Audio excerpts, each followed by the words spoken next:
Hello, എണീറ്റ മാഷേ. എന്താ ഇത്? എനിക്ക് എന്തൊരു ഉറക്കാ ഇത്? പോയി മോൻ കഴുകി ചൂച്ചു വെച്ചിട്ട് വാ. ചെല്ല്. എന്താ എന്താ യേശുമാ?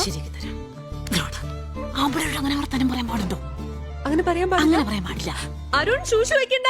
ഐഷുമ വേണ്ടെന്ന് പറഞ്ഞു. പോരെ ഐഷുമയ്ക്ക് ഇപ്പൊ എന്ത് വേണം? ചൂച്ചു വെക്കണോ വേണ്ടയോ? കൺഫ്യൂഷൻ തീർന്നു. ചൂച്ചു ഓവർ. നമ്മളെ പയ്യന്റെ മൂത്തെങ്ങനെ നോക്കും? ഞാൻ ഫോണിടുന്നു. എന്തുവാടി ഇത്? നമ്മുടെ ഐഷുക്കുട്ടിയല്ലേ? ചുമ്മാ ഇവിടെ കാര്യം അരുണൊന്നും വിചാരിക്കരുത് കേട്ടോ. ചില സമയത്ത് ഇവിടെ നാക്കിങ്ങിനാ, ഒരു ലൈസൻസ് ഉണ്ടാവില്ല. ആഹാ.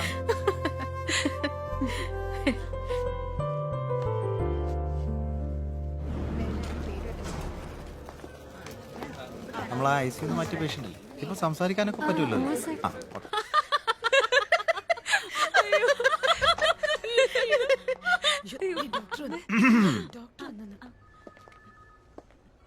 Good morning Arun. ഉറക്കമൊക്കെ ശരിയായിട്ട് നടക്കുന്നില്ലേ? കുഴപ്പമില്ല. ഉറങ്ങിയൊന്ന് ഡോക്ടറെ രാവിലെ ഉണത്താപ്പെട്ട് പാടി ഞങ്ങൾക്ക് അറിയുള്ളൂ. അവിടെ ചോദിക്കുമ്പോ ഉത്തരം പറഞ്ഞാ മതി കേട്ടോ. കിട്ടിയല്ലോ, മിണ്ട അവിടെ നിന്നോ. എന്താ അങ്ങനെ ചെയ്യാനുള്ള ഒരു കാരണം? വല്ല പ്രണയ നൈരാശ്യോ അങ്ങനെ എന്തെങ്കിലും? അങ്ങനെയൊന്നുമില്ലായിരുന്നു സാറേ. ഞങ്ങൾക്ക് 2 മക്കളാ. അച്ഛൻ കോപ്പറേറ്റീവ് ബാങ്കിലായിരുന്നു. VRS എടുത്ത് വന്ന് മോളെ കല്യാണം ചെയ്ത് അയച്ചു. അതിന്റെ ബാക്കി പൈസയും ഒരു ലോണും കൂടി എടുത്ത് മോന് കമ്പ്യൂട്ടർ സെന്റർ ഇട്ട് കൊടുത്തു. കമ്പ്യൂട്ടർ സെന്റർ ഇട്ട് വലിയ കുഴപ്പമില്ലാതെ വന്നോണ്ടിരുന്നതാ. അപ്പൊ അടുത്ത് 2-3 സെന്ററുകൾ വന്നു കഴിഞ്ഞപ്പം ഇവന് പിന്നെ മുന്നോട്ട് കൊണ്ടുപോകാൻ പറ്റാതായി. ഇവന് ബിസിനസ്സിലൊന്നും താല്പര്യമില്ല സാറേ. അവന് സംഗീതം, പാട്ട് അതിലൊക്കെയായിരുന്നു ശ്രദ്ധ. കടക്കാരെല്ലാരും കൂടി വന്നപ്പോ എന്റെ കുഞ്ഞിന് സഹിക്കാൻ വയ്യാണ്ടായി. കീടനാശിനി എടുത്ത് കഴിച്ചു.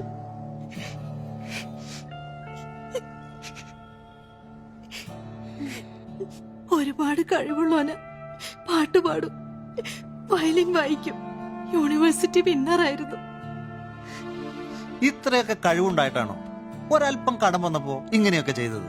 കാശ് ഇന്ന് വരും നാളെ പോവും. ടെൻഷൻ അടിക്കണ്ട, നമുക്ക് ശരിയാക്കാം കേട്ടോ.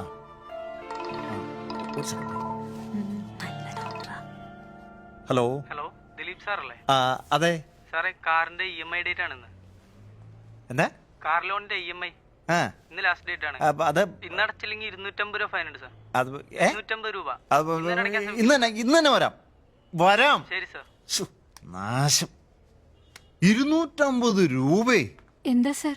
ഒരു ദിവസത്തെ കാറിന്റെ അടവ് മുടങ്ങിയ 250 രൂപ ഫൈൻ അടയ്ക്കണം പോലും. ഇതെന്താ വെള്ളരിക്കപ്പെടണോ? എന്താ പേര് പറഞ്ഞേ? അരുൺ. അരുൺ, നമുക്കെല്ലാം ശരിയാക്കാം കേട്ടോ. ടെൻഷൻ അടിക്കണ്ട, ബി കൂൾ. എടോ, ലോണൊക്കെ ആർക്കാ ഇല്ലാത്തത്? ശരിയപ്പോ കാണാം കേട്ടോ. ഒന്ന് മറിക്ക്. ഇത് താഴെ ഫാർമസി പോയി വാങ്ങിക്കണേ.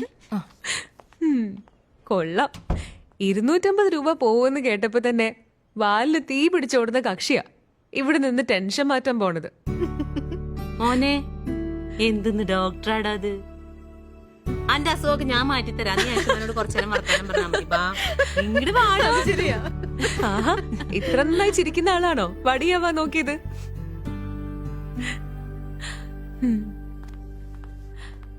അമ്മേ, ആ ലിസ്റ്റിങ് തന്നെ. എനിക്ക് താഴെ പോണ്ട ആവശ്യമുണ്ട്. ഞാൻ വാങ്ങിയിട്ട് വരാം.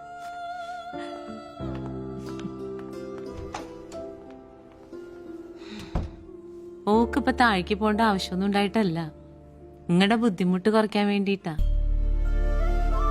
അതാ കുഞ്ഞിന്റെ സ്വഭാവം. ഓളുടെ ഈ സ്നേഹവും തമാശയൊക്കെ ഉള്ളോണ്ടാ ഞങ്ങളൊക്കെ ഇങ്ങനെ ജീവിച്ചു പോണേ. വേറെ ഒന്നിനെ പറ്റി നമ്മൾ ചിന്തിക്കൂല, ചിന്തിക്കാനോള് സമ്മതിക്കൂല.